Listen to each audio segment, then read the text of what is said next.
मैं बालक नादान, कृपा सिंधु तुम हो गुरु, दूर करो ऐ ज्ञान।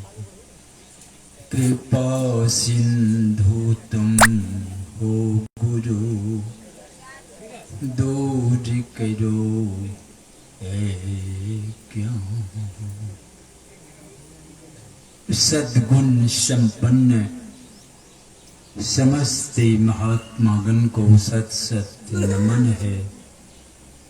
नमन है सद्दी गुणों के प्यारे सज्जनों को, माताओं और बहनों को भी हार्दिक नमन है।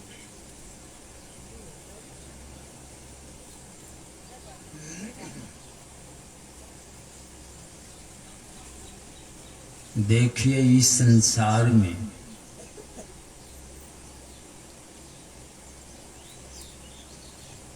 सावधान होने की आवश्यकता है। मौत की पारी सबकी चल चुकी है, आपके पास नहीं आई है यही खैरियत।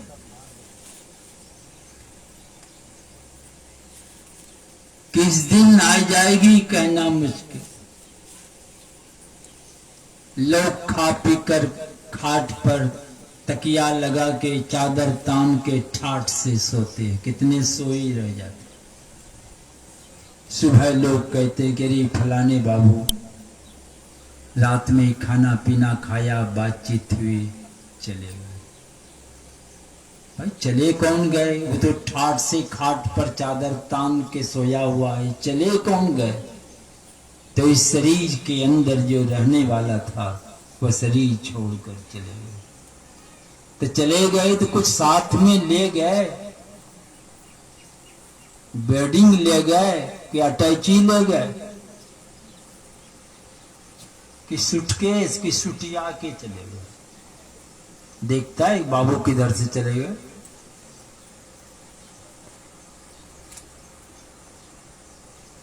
और ये मौत की पारी,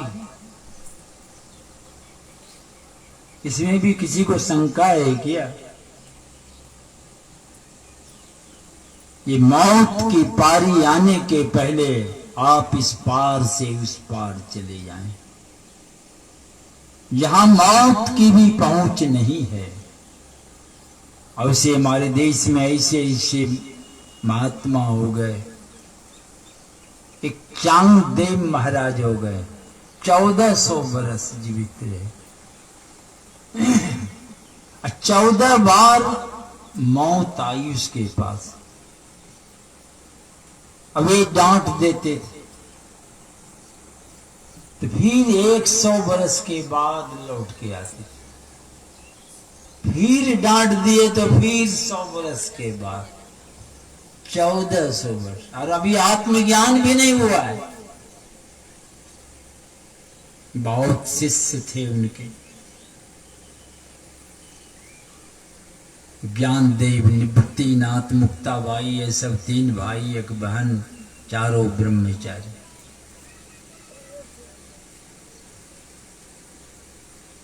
तो उनके दर्शन के लिए चले चांगदेव। तो बाग पर बैठ के हाथ में सर्प की चाबुक, पीछे बहुत शिष्यगण। पता चला कि चांगदेव महाराज आ रहे। ये तीनों भाई और एक बहन चबूतरा पर बैठ के बातचीत हो रही। तो कहा चलो, तो चबूतरे उखड़ के चला। और उधर से आ रहे थे बाग पर सवार होके। जब देखा कि चबूतरे उखड़ के आ रहा है तो ये बाग से उतर के सीधे दंडवत हो गए। वो समझ गए हम तो उस जीप पर सवार हैं जो दायां बायां बुझता है। ईट पत्थर चबूतरा दायां बायां सुनता है। जड़ पर जिनकी हुकूमत है। देखिए 14 बार मौत को डांट दें तो तो बहन जो थी मुक्ताबाई, उसके भाई कहते हैं कि इसको आत्मज्ञान बता दो। सिद्धियां आती है। पलटू साहब कहते हैं अनेक जन्म जब सिद्ध होवे तब अंत संत कहावनम, अंत में जाके तब संत बनते। संत बने गए, शांति प्राप्त महापुरुष को ही संत कहते। अशांति किसको कहते हैं? शांति स्वरूप सर्वेश्वर जानो, सबके मालिक जो परमात्मा है वे शांति स्वरूप है। यानी परमात्मा को जो पा गया वो शांति को पा गए। शांति प्राप्त महापुरुष को ही संत कहते हैं, और नहीं तो कुछ भी कह लीजिए अभी संत नहीं है वे। तो शांति को प्राप्त करने के लिए हमारे गुरु महाराज सलाह देते कि घट पट तिहों के पार में, कौन है पार में? साईं बसे। घट ये शरीर है, अब पट यानी पर्दा, तो घट पट तिहूं माने तीन पर्दा, तीनों पर्दा के पार में साईं है परमात्मा। तो बहुत दूर है, तो घुमा के घबराओ नहीं, साईं बसे ही ये अंतरे, अरे तुम्हारे ही भीतर में है। जाऊं मिलन को चाहता तो चटपट, देरी मत करो, कौन ठिकाना कब घंटी बज जाए। चटपट से कर संग संतरे, संतों के पास जाओ। ये गुरु महाराज कहते। अब पूरे गुरु का मंत्र यही है, जो पूरे हो गए, अत कचड़े की बात नहीं कर, पूरे गुरु का मंत्र यही है। सबकी सलाह यही है कि झटपट निरख अभियंतरे, अपने अंदर चलो, कहीं जाने की जरूरत नहीं है।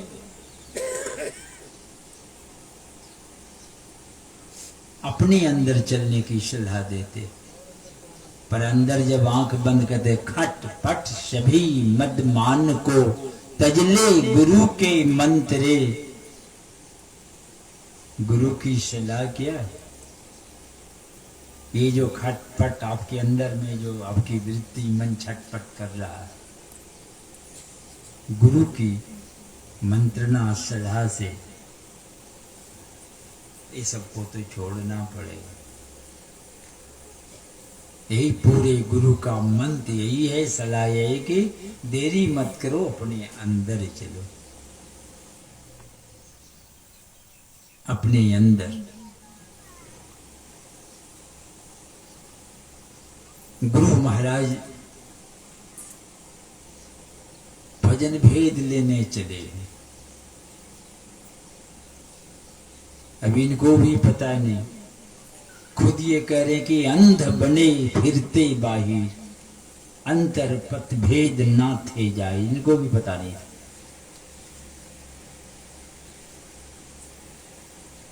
अंध बने, हम भी भटक रहे थे। हमें बोध ही बुझाए सुझाई दिया, किसने? गुरु साहब बाबा देवी ने। यहाँ बोल रहे हैं कि बाबा देवी ने भजन भेद दिए, किनसे? राजेंद्र बाबू से। अभी बाबा देव साहब को नहीं जानते, दरियापंथी महात्मा की सेवा में रहते थे, अभी संत मत का पता नहीं। जहां पता लगे तो वहां दौड़ के चले जाते। जैसे आप जाते हैं किसी दुकान पर, तो जो चीज लेना है आपको तो दृष्टि जाती है, तो पसंद नहीं होने पर बगल में दुकान है तो है ये दुकान बहुत रोज हाँकता है कि नहीं? तो देखा तो इसको छोड़ के वहां खड़ा हो गया। नहीं, अब यहाँ तसल्ली नहीं हुई तो यहीं से देखता है नहीं वहां है तो वहीं चला जाता। ऐसे ही हालत थी इसकी, जहां सेवा में थे वहां तसल्ली नहीं हो रही थी, इधर उधर ये भी झांकते रहते। पता चला एक धीरज लाल जी, अब वो गोला मंडी का काम करते थे, मंडी संभालते थे जहाँ की 1500 मजदूर रहते हैं। मजदूर के झुंड में आप जाइए, एक से एक मजदूर होते हैं, गुलछर्रा मजाक करने वाला, सब तरह के होते। और गए हैं उनके पास, कब गए? 11-12 बजे रात। दिन भर दरियापंथी महात्मा की सेवा में रहते, रात में छुट्टी होती 10-11 बजे, चुपचाप चले गए। वहां 1-2 घंटा सत्संग करके फिर लौट आते, 3 बजते बजते पहले चले आते, फिर दिन भर सेवा में, रात को फिर पहुंच जाते। 3 महीना लगातार गए, तब ज्ञान उतरा संत मत का। ये लगन देखे। अब वो गए हैं, कोई सन्यासी नहीं है, गोला मंडी संभालने वाले उनके पास रात में जाके सत्संग किए और उस ज्ञान से तसल्ली हो गई, तो भजन भेद की इच्छा जाहिर की है। तो वे नहीं बतलाए, कहा चले जाओ भागलपुर मायागंज मोहल्ला में रहते हैं राजेंद्र बाबू, उनसे भजन भेद ले। तो वहां से भागे भागे चले आए भागलपुर, पहुंच गए कहाँ? मायागंज। आई सारी दुनिया क्या है? जो देखो सो माया, ये महामायागंज है। हम लोग भी भागे भागे ये मायागंज में आ गए। गुरु महाराज पहुंच गए मायागंज मोहल्ला, राजेंद्र बाबू के घर पर जाके प्रार्थना करते हैं, भजन भेद बता दीजिए। राजेंद्र बाबू बाल बच्चेदार वकील थे, वकालत करते थे। ये साधु वेश में हैं, बाबा वेश में हैं, आए हैं बाबू के पास भजन भेद लेने। गुरु महाराज भजन भेद तो बतलाए अपने घर पर, तो उसमें कुप्पा घाट का नामो निशान नहीं था। तो भजन भेद बतलाए, अब बतला के कहे कि हम आपके गुरु नहीं होंगे, होंगे बाबा देवी साहब। तो ये जो भजन भेद बतलाए तो ये क्या हो गए?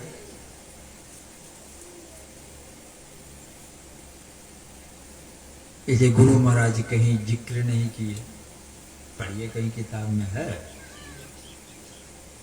पदावली में भी बाबा देवी देवी साहब कहे, देवी बाबू सिंह का नाम। यहाँ भी हमें बोधि बुझाए सुझाए दिया गुरु साहब, वही बाबा देवी। पर गुरु महाराज के पास हम बैठे हुए थे, बहुत दिनों की बात। उसमें हम भी हाफ पैंट पहनते थे, बचपन की बात है। तो 2-4 और सत्संगी गण बैठे हुए थे। तो गुरु महाराज अचानक एक की तरफ इशारा किए कि पहचानते हो उसको? तो हम भी देखने लगे, 2-4 जो था वो भी देखने लगे। हम भी नहीं पहचानते थे कौन है। तो गुरु महाराज कहते ये हमारे गुरु पुत्र हैं, इसलिए मैं इनका आदर सम्मान करता हूँ। राजेंद्र बाबू के ही सुपुत्र थे प्रफुल्ल चंद्र बाबू नाम। अब यहाँ गुरु महाराज जी की क्या बोल रहे हैं? ये हमारे गुरु पुत्र हैं, इसलिए मैं इनका आदर सम्मान करता हूँ। गुरु मानते थे, पर कह गए थे कि हम आपके गुरु नहीं, बाबा थे, हुए कहीं जिक्र नहीं करते। मगर यहाँ देखिए बोल रहे हैं अपने। तो क्या भजन भेद लिए? कहा बंद कराए पलक पट को, कि आंख बंद करो, आंख बंद कर लिया। बाहर में तुम मत भटको, बाहर मत जाओ, मैं भीतरे रहो। आंख बंद है, आंख तो बंद सब लोग कर लेते हैं, अकेले क्या भीतरे में बैठते हैं। हम जय भी करेंगे, कोई खेत चला गया, कोई दुकान पहुंच गया, कोई कहां पहुंच गया। तो बंद कराए पलक पट को, कहे बाहर में तुम मत भटको। चलो बाहर कहीं नहीं जाएंगे, आंख बंद है, अंदर में अंधकार देख रहे हैं। अंधकार कैसा लगता है? लाठी रंग लंबा है क्या? तम मंडल बोलते। मंडल मने, मंडल मने क्या होता है?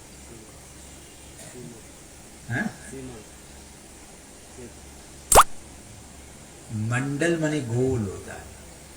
चंद्रमंडल, चंद्रमा भी गोल है। पृथ्वी बैठे भूमंडल, मंडलाकार में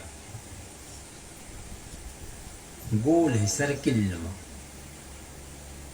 आपके अंदर भी अंधकार को देखिए कैसा है, गोल, इसलिए तम मंडल बोलते। और जब मंडलाकार है, सर्किल नुमा है, तो उसमें सेंटर होगा। तो कहा बाहर में तुम मत भटको, अंदर रहो और सीधे सन्मुख देखते रहो। सुषमन, सुषमन में एक बिंदु प्रकट होगा, वही सुषमन में बिंदु, वही बिंदु हो करके परमात्मा तक जाने का मार्ग मिलता है। मार्ग क्या है? ज्योति नाद का बना मार्ग यह धरा जाए, कहां से? धरा जाए तीर से। यही दोनों दृष्टि जब एक होगी, चमचमाता हुआ प्रकाश बिंदु प्रकट होगा, वही बिंदु में ज्योति और नाव। जिस मार्ग पर चल के ब्रह्म ज्योति, ब्रह्म ध्वनि को धरी धरी ले चेतन आधार, तन में पिल, बिंदु में घुस गए, स्थूल को पार करेंगे, सूक्ष्म शरीर पार कर जाएंगे, कारण और महाकारण के पार चले जाएंगे, ये चारों जड़। और एक चेतन शरीर को कैवल्य भी कहते हैं, तो कैवल्यों के भी पार। यही चारों जड़ और एक चेतन के पार चलने की क्रिया को गुरु महाराज कहते हैं, पार गमन ही सार भक्ति है। लो यही ही में धार, कहते इस बात को हृदय में धारण कर लो, यही सार है। इसके अलावा इधर उधर कर रहे हैं आप, वो सार नहीं है। दो ही है, असार और सार भक्ति। तो बाहर भरमन बाल खेल जैसा, इंद्रियों के साथ आप संसार की तरफ विषयों में चले जाते हैं। आहो भक्त सार भगति करी हो, आसार भगति करी तो संसार भरमत रही। भक्ति श्रम भी कहते हैं, तुम्हारा निष्फल हो जाएगा। इसलिए कहते हैं सार भक्ति करो। तो अंतर्मुख चलने की बात, मध्य सुखमन बिंदु झलके, लखले वहीं से पंथरे।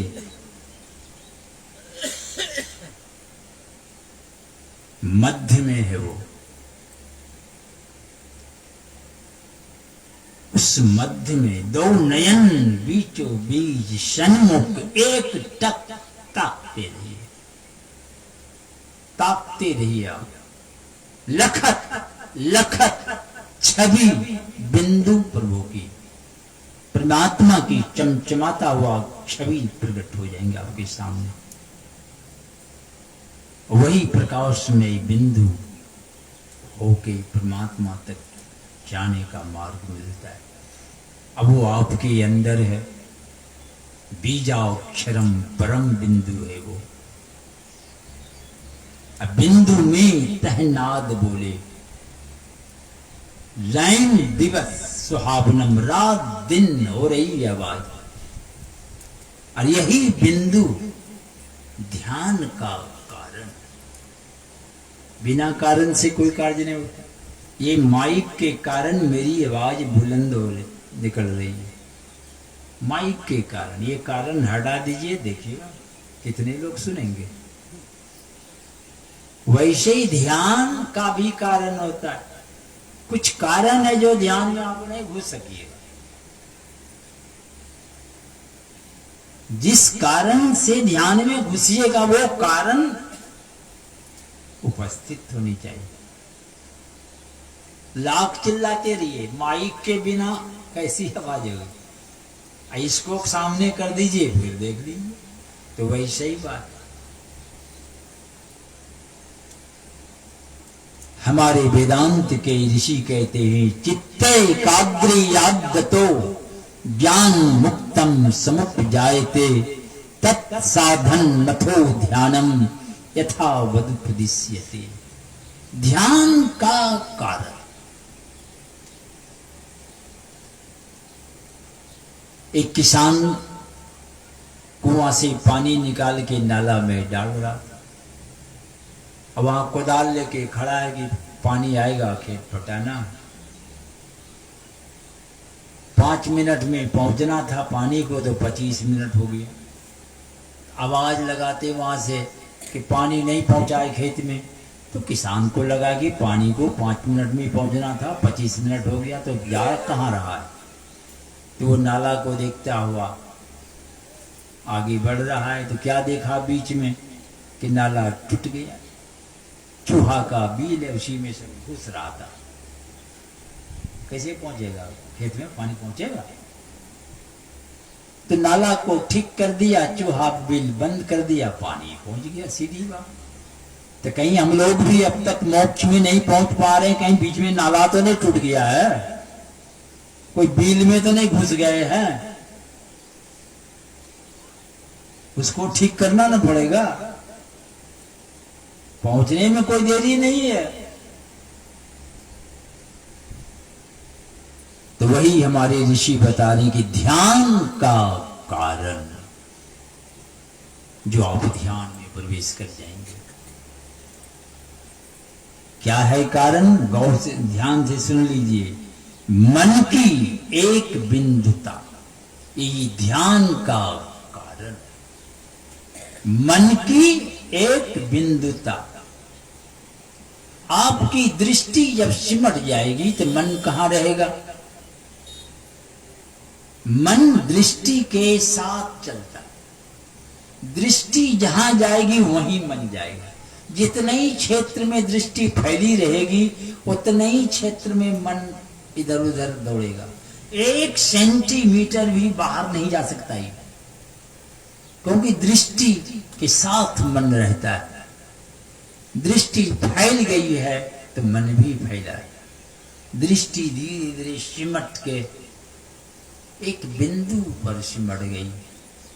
अब बिंदु की परिभाषा पढ़े लिखे लोग जानते हैं। स्थान तो है पर उसमें लंबाई चौड़ाई नहीं है, परिमाणे नहीं है, ऐसे को बिंदु कहते हैं। तो यानी दृष्टि सिमट गई, वहां उछलने कूदने की जगह ही नहीं मन को। तो मन की एक बिंदुता, दृष्टि सिमट गई, बिंदु प्रकट हुआ, उसी बीच में आपका मन है। और हमारे ऋषि अब बता रहे हैं कि यही ध्यान का कारण।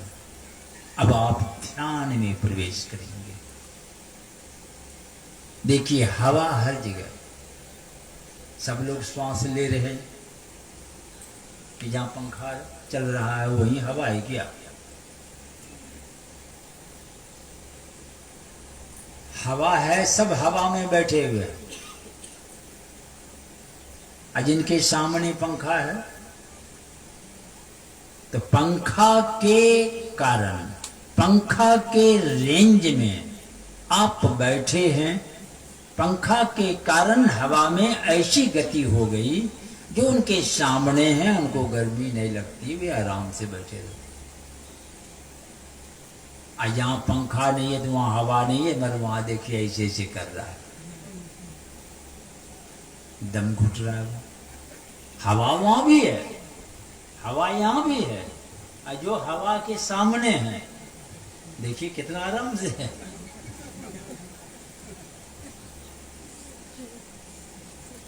उसी तरह जो आप ध्यान के रेंज में आप बैठे रहेंगे तो आपको शांति मिलेगी। ध्यान के रेंज से बाहर आप बैठे हैं, आप कुछ भी बन गए हो पर दम घुटेगा आपका। कुछ भी बन के बैठे रहिए आप, मगर आपका दम घुटेगा।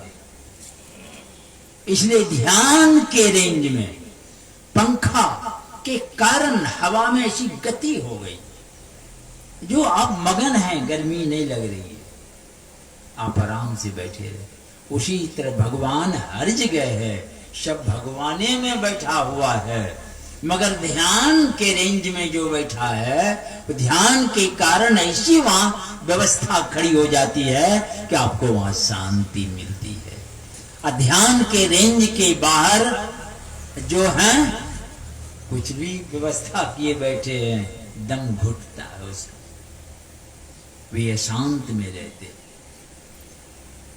इसीलिए गुरु महाराज भी कहते ध्यान बिनु नहीं शांति आवे, लोग हूं कितनहु गिरे। कितना हूं व्यवस्था कर लीजिए, अगर ध्यान की व्यवस्था अपने जीवन में नहीं किए, शांति नहीं मिल सकती आपको। इसीलिए ध्यान, अध्यान दृष्टि सिमट जाएगी, एक बिंदुता मन सिमट जाएगा और आप ध्यान में प्रवेश कर जाएंगे। तो इसके लिए संसार में नेकी से रहें, नेकी की कमाई करें, थोड़े बहुत है संतोष पूर्वक रहें। कोई लाद लाद के ले नहीं गए, सब यहीं छोड़ छोड़ के गए, ले गए कोई क्या। दास कबीर कहे समझाई, अंत काल तेरो कोई नहीं, कोई सहाय नहीं। बेसी पैसा है परिवार वाले को, खूब अर्थी सजा के लिए, और पैसा है तो आगे और पाछे बैंड पार्टी बजाते ले जाएंगे, और है तो पैसे लुटाते ले जाएंगे। और क्या करेंगे, चलो एल बेल लकड़ी नहीं, चंदन की लकड़ी पर आपको वहां लटा देगा। और क्या कर सकती व्यवस्था, और करते हैं लोग, है पता। भागलपुर बरारी घाट जो कुप्पा घाट की पूरा रात दिन चिता जलती रहती है। अब वहां हलवाई की बहुत दुकानें हैं,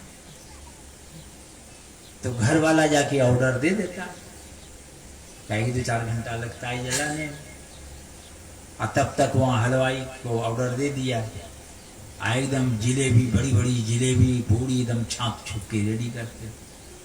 इधर सब बाबू चिता पे चढ़ा के आग लगा दी, आग की लपट जब उठती है, 2-4 लोग माथ लेके भिड़े हैं जलाने में, अब बाकी सब बैठे टुकुर टुकुर ताक रहे। सबकी पट्टी तो जरूर ढीली हो जाती है, आपस में क्या बोलते हैं, आग की लपट जब उठती है कि हे हो कुछ गेले हो साहब, जीवन भर हाय हाय करते लो गिलो। सब बाबू जला के नहा धो के चले गए हलवाई दुकान में। अपने अपने पॉकेट से तो पैसा देना नहीं है, वहां घर भैया ऑर्डर दे दिया है, तो बैठ के जिलेबी पूरी खूब घींचा। घींच के जब घर तरफ चले तो भूल गए कि मेरी भी पारी आ रही है। पारी तो सबकी आ रही है, मगर घर जाते भूल गए। फिर लन फन तुम्मा फेरी में मस्त हो, भूल गए कि मेरी भी पारी आ रही है। इसीलिए पारी आने के पहले, इसलिए मैं कहा सावधान हो जाइए। बारी तो आज नहीं आई, बस यही कह रही है, जिस दिन आ जाएगी कोई सुनवाई नहीं होगी। बेटी की शादी कि घर की ढलाई बाकी है, थोड़े दिन की जैसा मोहलत, कुछ नहीं, गए काम से। तो दास कबीर कहे समझाई, अंत काल तेरो कोई नहीं सहाय। चला अकेला संग ना कोई, किया या अपना अच्छा खराब जो किया है। अगर आप भक्ति किए हैं, भगवान कृष्ण कहते नेहा भी कर्मणासो अस्ति प्रत्यवायो ना विद्यते स्वल्पमप्यस्य धर्मस्य त्रायते महतोभ्यात्। थोड़ी सी भक्ति महाभय से बचाएगा। महाभय क्या है? मनुष्य के अलावा कीड़ा मकोड़ा अन्य जोनी में न चले जाए। तो भगवान अधिक की बात नहीं कहते, अरे जिन्होंने शुभारंभ कर दिया है अधोगति में जाने से बच जाएगा, यानी कीड़ा मकोड़ा में नहीं जाएगा। तो जाएगा कहां? पहले पुण्य कृताम लोकानुसित्वा शाश्वती समा, जाएगा स्वर्गलोक। स्वर्ग का सुख भोग के जब लौटेगा, सुचि नाम श्रीमतांगे, पवित्र कुल घर में आके जन्म होगा उसका। दोनों हाथ में लगे। मरने के बाद सुख, आने के बाद सुख, साधना में बढ़ते हुए अंत में अनंत परमात्मा तक पहुंचेंगे आप। अनंत का सुख भी अनंत है, ना उस सुख का कभी अंत होने वाला है, ना कभी दुख का मुंह देखना पड़ेगा। आप ध्यान भजन कर रहे हैं तो मरने के बाद क्या खोजिएगा? पियक्कड़ को कितनों 14 मिष्ठान भोज भंडार में बैठा दीजिए, वो ख्याल उसका रहता है कहाँ मिलेगा। वो 14 वैरायटी इस सब पर नहीं किया, ख्याल रहता है उसी पर। तो वैसे जो ध्यान का संस्कार बना लिया है, मरने के बाद वो खोजेगा ध्यान। ध्यान कीड़ा मकोड़ा घोड़ा कुत्ता से नहीं होता है। अगर घोड़ा में चले गए, कुत्ता में चले गए, तो घोड़वा कुत्ता ध्यान में बैठेगा, उस संस्कारे नहीं संभाल सकेगा। इसलिए बार बार मनुष्य शरीर मिलेगा आपको। जो जीवन भर ध्यान करेगा तो अंतिम में कौन सी बात आएगी? और से तो कहते हैं देहावसान समय चित्ते यद्द्विभावे तत्देव भवे जीवो इत्येव जन्म कारण। अंतिम घड़ी में जो बात आती है अंदर में, जो चिंतन, उसी में चले जाएंगे आप।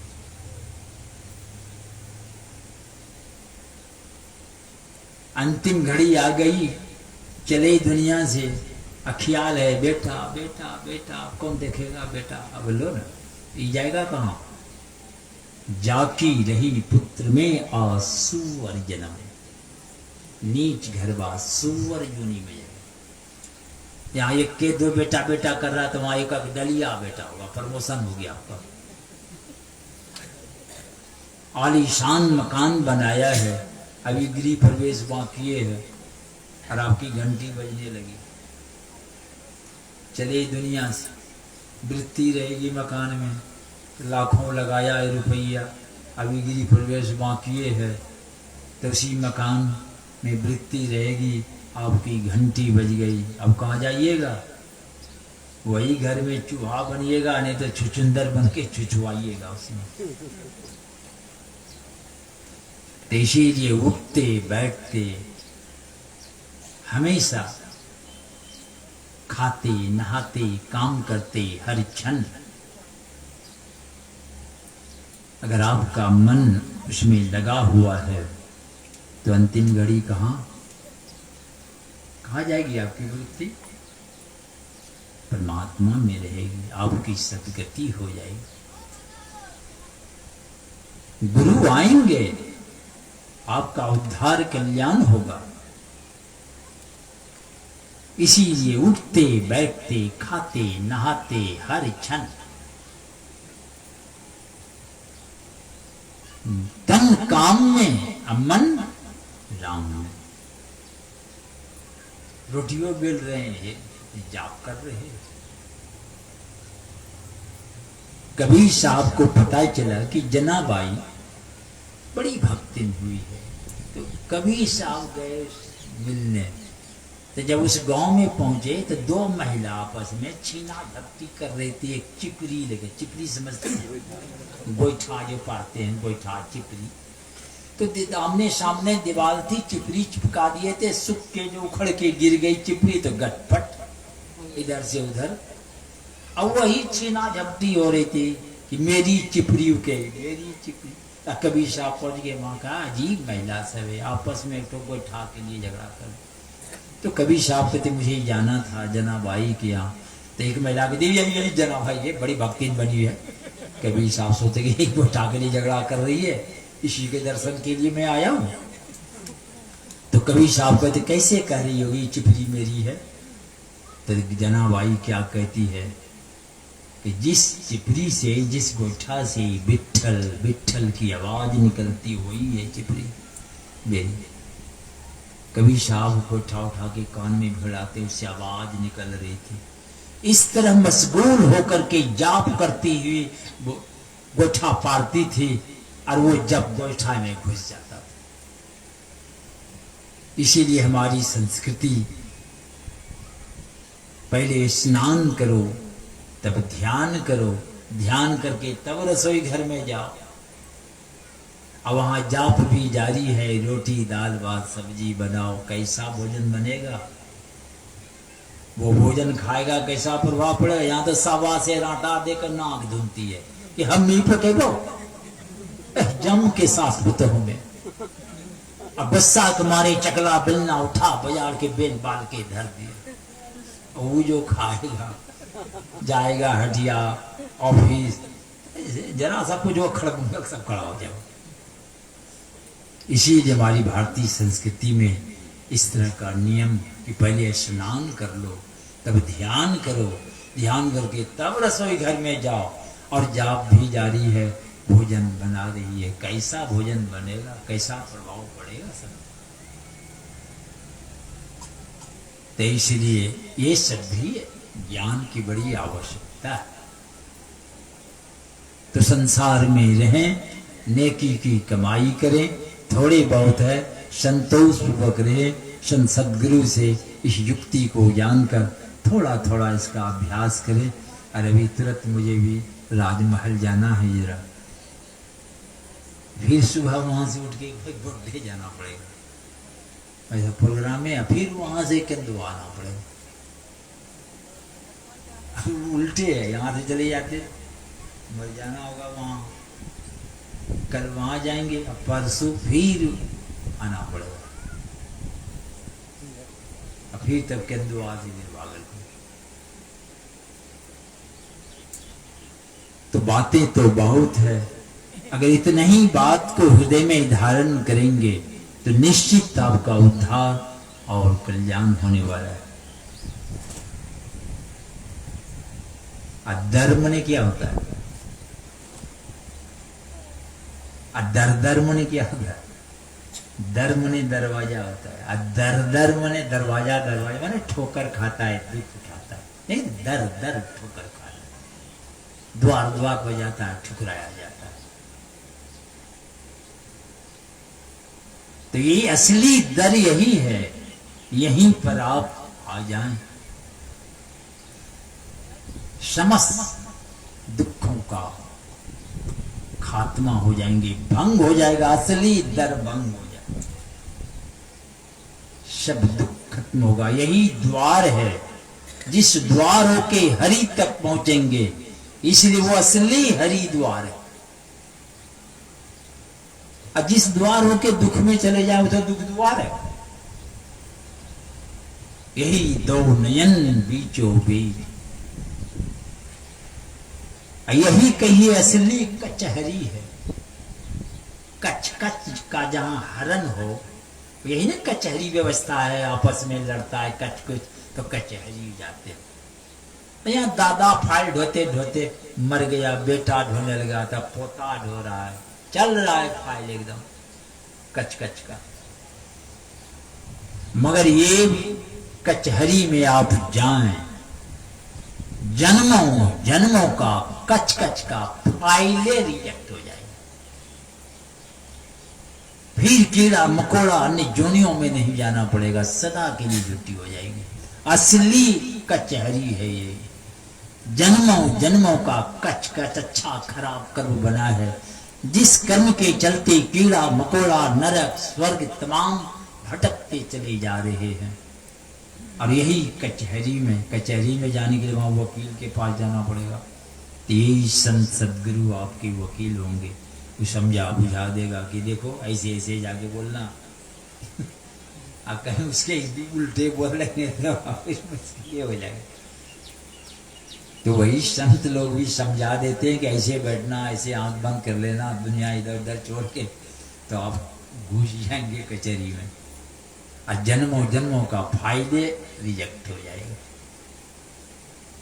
फिर अन्य जोनियों में जाने से बच जाएंगे। आपका जीवन सदा के लिए सार्थक और सफल होगा।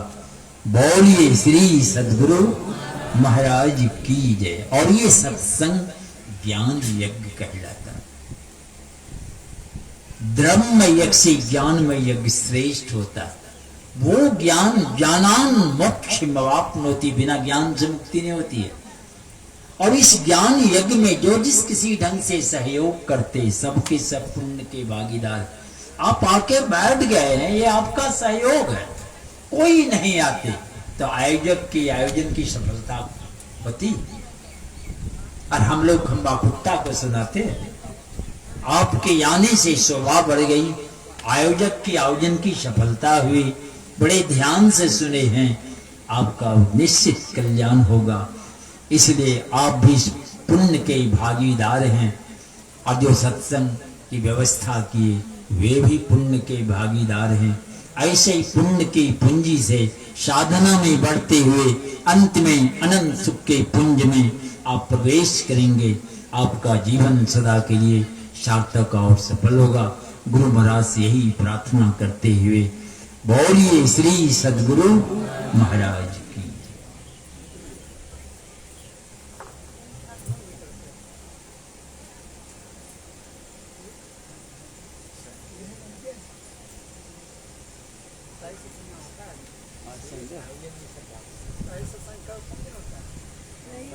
रविवार को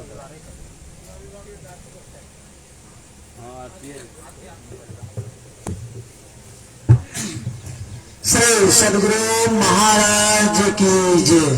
तो श्री की अमृतवाणी को पान कर रहे थे। आप लोगों से निवेदन होगा कि जिनको भी धर्म ग्रंथ लेना हो, गुरु महाराज की छवि, सुंदर सुंदर फोटो है, तस्वीर लेना हो या दवाई लेना हो, तो आरती के पहले तक आप ले लें। आरती होते ही समेट दिया जाएगा। और हमारे पिछली को जाना है राजमहल, इसलिए साथ में वो भी निकल जाएंगे। तो जिनको भी औषधि या पुस्तकें या स्तुति विनती की किताब, गुरु महाराज की छवि लेना हो, तो वो जाकर के आप ले लें। आइए हम लोग पंकज वाक्य के साथ स्वर में स्वर मिला करके आरती करें।